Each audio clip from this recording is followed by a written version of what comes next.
High viewers, flat invest చేసే ముందు size అనేది ఎలా చూస్ చేసుకోవాలి? ఫ్లాట్ బిగ్గర్ది అయితే బెనిఫిట్ ఎక్కువ ఉంటుందని అనుకునే వాళ్ళు చాలామంది ఉంటారు. బట్ మనం ఫ్లాట్ పర్చేజ్ చేసేటప్పుడు మన యొక్క ఇన్వెస్ట్మెంట్ని బట్టి ఆ ఫ్లాట్ సైజ్ మనం చూస్ చేసుకోవాల్సి ఉంటుంది. ప్లస్ ఆ ఏరియాలో ఫ్యూచర్లో రాబోయే డెవలప్మెంట్ని బట్టి కూడా మనం ఆ సైజ్ ఆఫ్ ఫ్లాట్ని మనం తీసుకోవాల్సి ఉంటుంది. నెక్స్ట్ రోడ్ సైడ్ బిట్స్ అని మనం తీసుకోవాల్సి వచ్చేటప్పుడు ఇన్వెస్ట్మెంట్ పర్పస్ అయినా లేదా కమర్షియల్ ఫ్లాట్స్ కోసం అయితే మనం రోడ్ సైడ్ బిట్స్ని మనం ప్రిఫర్ చేయొచ్చు.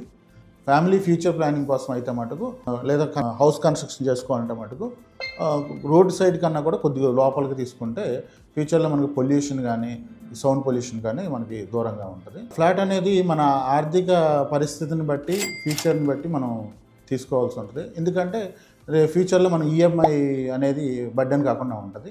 స్మార్ట్గా ఇన్వెస్ట్ చేసేవాళ్ళు ఫ్యూచర్లో టెన్షన్ లేకుండా వాళ్ళకి కంఫర్ట్ ఉన్న సైజ్నే ఎంచుకుంటారు.